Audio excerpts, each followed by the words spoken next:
یہ 10 دن، اس 10 دن میں حضرت حسین رضی اللہ عنہ اور اہل بیت اور صحابہ کرام ان سب کے تذکرے ہم نے اور آپ نے سنے، اور ان تذکروں کو کیا اور نعرے بھی لگائے، مدح صحابہ کے بھی نعرے لگائے اور نعرہ تکبیر بھی لگائے اور نعرہ رسالت بھی لگائے اور نہ جانے کتنے نعرے لگائے۔ اس 10 دن کے بعد سال کے 355 دن، ان 355 دنوں میں کتنے دن ایسے گزرے جب میں نے تم نے اپنے گھر میں بیٹھ کر کے حضرت حسن حضرت حسین کو یاد کیا؟ کتنے دن ایسے گزرے جب میں نے تم نے اپنے گھر میں بیٹھ کر کے، اپنے دوستوں میں بیٹھ کر کے، اپنے ساتھیوں میں بیٹھ کر کے حضرت ابوبکر، حضرت عمر، حضرت عثمان، حضرت علی کو یاد کیا، ان کے تذکرے کیے ہوں، ان کی باتوں کو دہرایا ہو، ان کے لیے آنسو بہائے ہوں، ان کے کارناموں پر خوش ہوئے ہوں۔ 355 دنوں میں کتنی مرتبہ ایسا کیا؟ کیا حسین کی محبت صرف 10 دن کے لیے جاگتی ہے؟ حسین کے تذکرے صرف 10 دن کے لیے؟ صحابہ کے تذکرے صرف 10 دن کے لیے؟ صحابہ سے تعلق، صحابہ سے محبت صرف 10 دن کے لیے؟ نبی پاک صلی اللہ علیہ وسلم ہمیں تمہیں اپنی جان سے زیادہ محبت سکھا کر گئے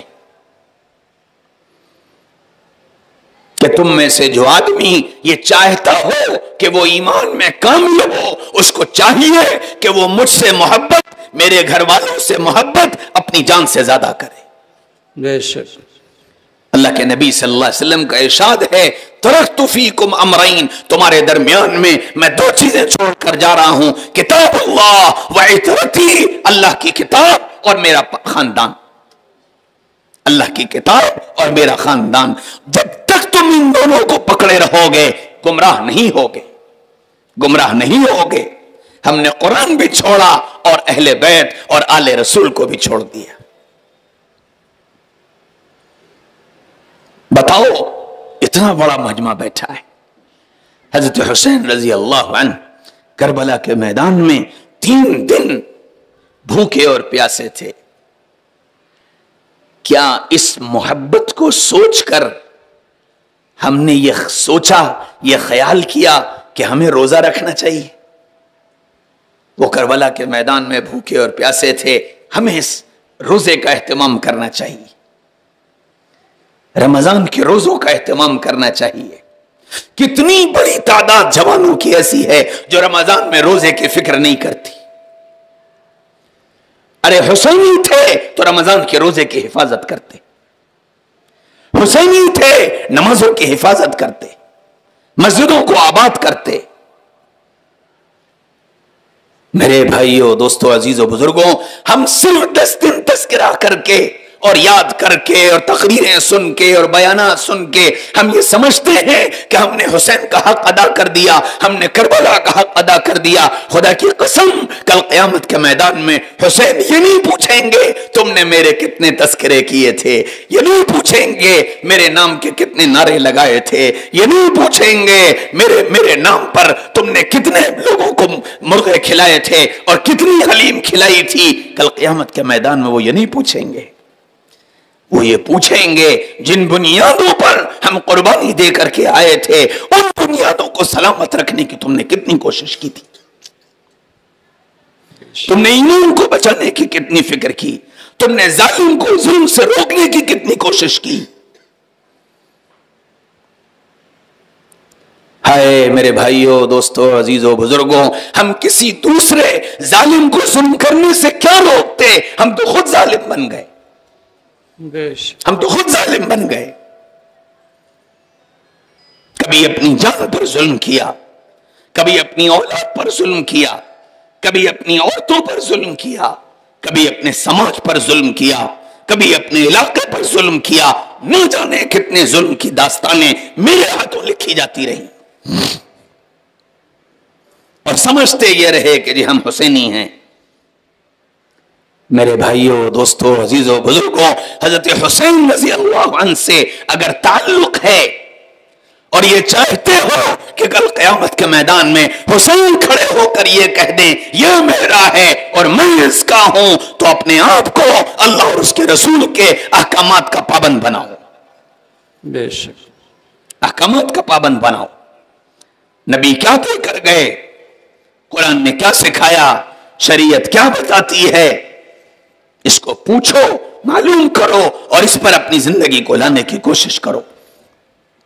ہاں، اور یہ پیغام صرف مردوں کے لیے نہیں ہے، قرآن صرف مردوں کے لیے نہیں ہے، جیسے مردوں کے لیے ویسے ہی قرآن عورتوں کے لیے، اور یہ پیغام جیسے حسین کا مردوں کے لیے ہے ویسے ہی زینب اور شہربانوں کا عورتوں کے لیے۔ میری بہنوں، اپنی ایمان کو بچانے کی فکر کرو کہ یہ ایمان کیسے بچے گا، ایمان کیسے سلامت رہے گا۔ اور جانتے ہو ایمان خراب کیسے ہوتا ہے؟ ایمان کے خراب ہونے کے دو راستے ہیں، ایک حرام کا لقمہ اور ایک حرام کی نگاہ،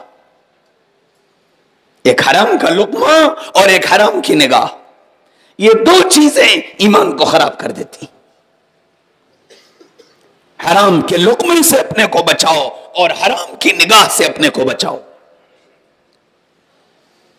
اور جو اپنی نگاہ کو حرام سے بچا لے اور اپنے پیٹ کو حرام کے لقمے سے بچا لے، اللہ ایمان کی حلاوت اسے عطا فرما دیتا ہے۔ بے شک بے شک۔ ایک صحابی ہیں حضرت عمیر ابن حبیب رضی اللہ عنہ، اپنے 3 دوستوں کے ساتھ پکنک پر نکلے، گھومنے گئے، اپنی سواریوں پر سوار تھے، سفر کرتے جا رہے تھے، ان کو پتہ ہی نہیں چلا، چلتے چلتے ایک عیسائی ملک میں داخل ہو گئے۔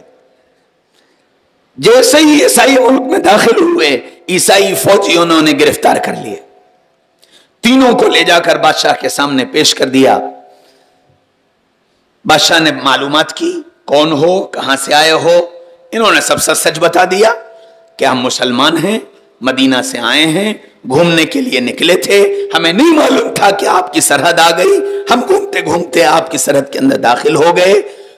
گرفتار کرنے والوں نے یوں کہا کہ جی یہ جاسوس ہیں، ہماری جاسوسی کرنے آئے تھے اور نقب لگانے آئے تھے اور یہ کرنے آئے تھے، وہ کرنے آئے تھے، جیسے آج کل ہو رہا ہے ایسی اس وقت بھی تھا۔ تو بادشاہ نے کہا کہ دیکھو، اگر تم اسلام چھوڑ دو اور عیسائیت اختیار کر لو تو ہم تمہیں چھوڑ بھی دیں گے اور خوب مال دیں گے، اور جو تم چاہو گے وہ تمہیں ملے گا، تمہیں عزت بھی دیں گے، مال بھی دیں گے، اور تمہیں واپس اپنے وطن بھی بھیج دیں گے، شرط یہ ہے اسلام چھوڑ کر عیسائیت اختیار کر لو۔ تو وہ تینوں کہنے لگے جان تو دے سکتے ہیں، ایمان نہیں دے سکتے۔ بے شک۔ جان تو دے سکتے ہیں، ایمان نہیں دے سکتے۔ تو بادشاہ نے کہا کہ اگر تم ایمان کا سودا نہیں کرو گے تو ہم سخت ترین سزا دیں گے۔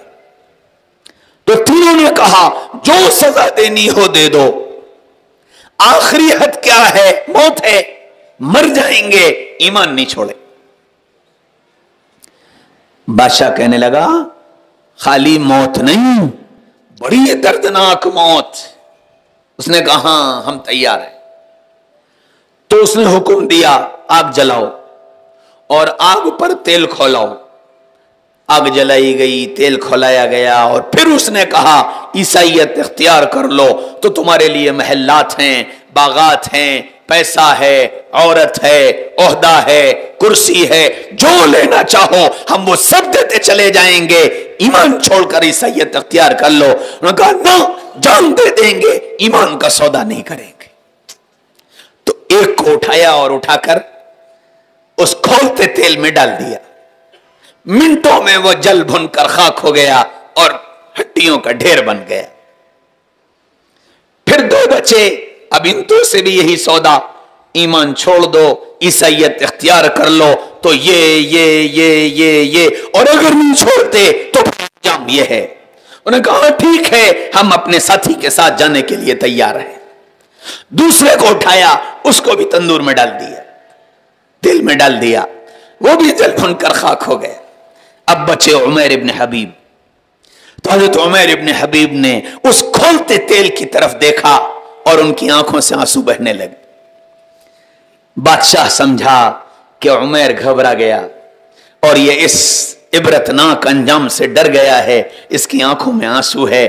وزیر آیا، وزیر نے کہا بادشاہ سلامت، اس کی پیشانی بڑی چمکدار ہے اور یہ پیشانی سے بڑا ذہین معلوم ہوتا ہے اور بڑا حسین اور جمیل ہے، اور تمہارے کوئی اولاد بھی نہیں ہے، کوئی بیٹا نہیں ہے، تمہارے مرنے کے بعد اس سلطنت کا کوئی وارث نہیں ہے، تم حبیب کو بلاؤ، اس کا دل نرم ہو چکا ہے، اس سے کہو عیسائیت اختیار کر لے تو میں اپنی بیٹی کا نکاح تجھ سے کر دوں گا اور میرے بعد اس سلطنت کا مالک تو ہوگا۔